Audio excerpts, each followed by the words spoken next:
Dan saudara, kita beralih ke informasi lain, sebuah rumah jadi tempat tumpukan sampah barang rongsokan dikeluhkan oleh warga. Warga juga selalu mencium bau tak sedap dan khawatir menimbulkan penyakit di lingkungan sekitar. Warga Jalan Haji Nipan, Cimanggis, Depok, Jawa Barat mengeluhkan tumpukan sampah barang rongsokan di sebuah rumah kosong. Rumah ini kosong ditinggalkan pemiliknya lebih dari 10 tahun. Sampah tersebut dibuang si pemilik rumah. Tetangga depan rumah cemas karena selain menimbulkan bau tak sedap, sampah bisa mendatangkan penyakit. Berarti ini yang ngumpulin sampah ini yang punya rumah apa warga? Yang punya rumah. Yang punya rumah yang ngumpulin. Tempat usaha, jadi kayak orang jadi bawa sampah buat. Wah, iya emang itu kalau saya omelin.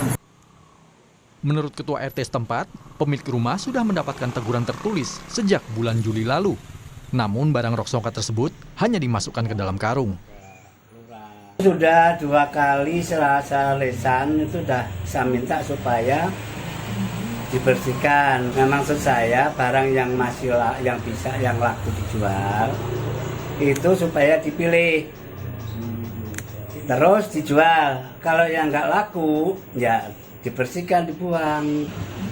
Terus akhirnya kemarin nih saya minta, saya kasih surat. Nah, ini surat tegurannya nih. Surat kemana ini? Ke tempat itu, pemilik itu. Pemilik sampah itu. Baru ada perhatian itu. Akhirnya depan rumahnya itu dibersihin, dikarungin. Ya. Tapi ternyata setelah dikarungi kok sampai sekarang nggak diangkat-angkat. Sampai saat ini, warga masih menunggu niat baik pemilik segera mengangkut sampah dalam karung yang ditumpuk di rumah yang sudah tak ditempatinya.